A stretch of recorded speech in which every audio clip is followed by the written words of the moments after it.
You ask Tiger to solve. This deals with linear equations with one unknown. The final result is x equals -1.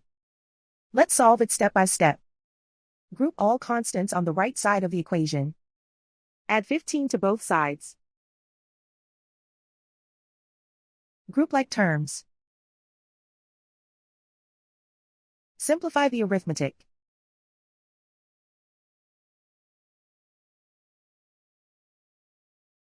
Isolate the x.